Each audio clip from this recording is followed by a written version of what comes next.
So recent టైమ్స్లో ఎవరు చూసినా సరే ఒక ప్రాపర్ డైట్ అనేది ఫాలో అవుతున్నారు. మనం ఫుడ్ రూపంలో డైట్ అంటే ఒక ప్రాపర్ ఫుడ్ తీసుకుంటే, ఈ ఫుడ్ తీసుకుంటే ఇంత మినరల్స్ వస్తాయి, ఇంత ప్రోటీన్స్ వస్తుంది అని చెప్పి ఒక క్యాలిక్యులేటెడ్ లైఫ్లో జనాలందరూ ఇప్పుడు బతుకుతున్నారు. సో ఇప్పుడు వాటర్లో కూడా ఆ రకంగా క్యాలిక్యులేటెడ్ చేయాలి అని అంటే ఎంత పర్సంటేజ్ ఆఫ్ మినరల్స్ ఉండాలి అనే ఒక పాయింట్కి వస్తే చాలా మందికి ఆ విషయం గురించే ఐడియా ఉండదు. సో ఎలా క్యాలిక్యులేట్ చేస్తారు వాటర్ని అనేది ఎక్స్ప్లెయిన్ చేస్తారా? డెఫినెట్గా అండి. యాక్చువల్గా ఏంటంటే మనకి వాటర్ మనం తీసుకున్నటువంటి ఆహారంలో ఉన్నటువంటి పోషక విలువల్ని శరీరం గ్రహించుకునే విధంగా చేసేది వాటర్ మాత్రమే.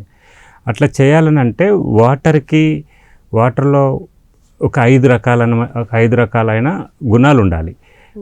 ఫస్ట్ క్వాలిటీ ఏంటంటే మినరల్ ఎన్రిచ్మెంట్. వాటర్లో మినరల్స్ అనేవి ప్రాపర్గా ఉండాలి. మినరల్స్ ప్రాపర్గా ఉండడం వల్లనే మనకి ఆల్కలినిటీ అనేది ఇంప్రూవ్ అవుతుంది.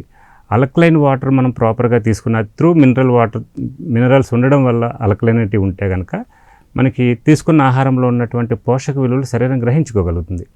అలానే వాటర్లో ఆల్కలైనిటీతో పాటు యాంటీ ఆక్సిడెంట్ ప్రాపర్టీస్ ఉండాలి, న్యూట్రియంట్స్ ఉండాలి, అలానే మనకి హైడ్రోజన్ రిచ్ వాటర్ అయి ఉండాలి.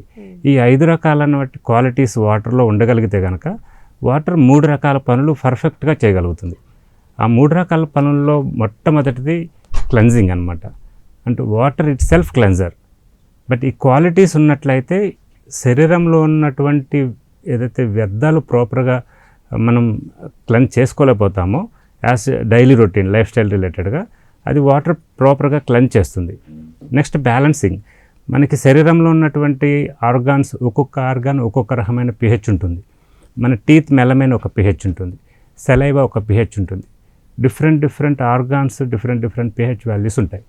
బట్ వాటర్ వీటన్నిటినీ ప్రాపర్గా బ్యాలెన్స్ చేయగలుగుతుంది. నెక్స్ట్ టెంపరేచర్, హ్యూమన్ బాడీ టెంపరేచర్ని బ్యాలెన్స్ చేసేది కూడా వాటరే. అండ్ మూడవది వచ్చేసి అబ్జార్బింగ్ అనమాట. మనం తీసుకున్నటువంటి ఆహారంలో ఉన్నటువంటి విలువల్ని అబ్జర్వ్ చేసేది, అగైన్ మళ్ళీ వాటర్లో ఉన్నటువంటి వాల్యూస్ని శరీరానికి అబ్జర్వ్ చేసేది కూడా వాటరే.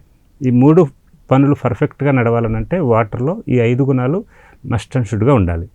సో మీరు చెప్పినట్టుగా ఈ 5 క్వాలిటీస్ పాటించుకోకుండా నార్మల్ ఏ వాటర్ పడితే ఆ వాటర్ తాగేసారే అనుకోండి, సో ఎటువంటి ప్రాబ్లమ్స్ వచ్చే అవకాశం ఉంటుంది? డెఫినెట్గా అయితే మనకి ఈ క్వాలిటీ లేని వాటర్ తీసుకున్నట్లయితే ఫస్ట్ వచ్చేది టైర్డ్నెస్ అండి. గిడ్డినెస్ వస్తుంది, టైర్డ్నెస్ వస్తుంది, అలసట ఎక్కువగా ఉంటుంది. అండ్ ఏ పని చేసినా చేయకున్నా కూడా అలసట ఎక్కువ ఉంటుంది. ఫస్ట్ ఆఫ్ ఆల్ కాన్సన్ట్రేషన్ ఉండదు. నెక్స్ట్ డిహైడ్రేషన్ ఇష్యూస్ హెవీగా ఉంటాయి. దీని త్రూ మనకి డిజార్డర్స్ అనేవి మేజర్గా ఉన్నటువంటి మేజర్ కంప్లైంట్స్ అనమాట. డిజార్డర్స్ అనేవి నెక్స్ట్ వాటిని నెగ్లెక్ట్ చేస్తే కనుక క్రానిక్ డిసీజెస్ వచ్చేటువంటి ఛాన్సెస్ కూడా 100% ఉన్నాయి.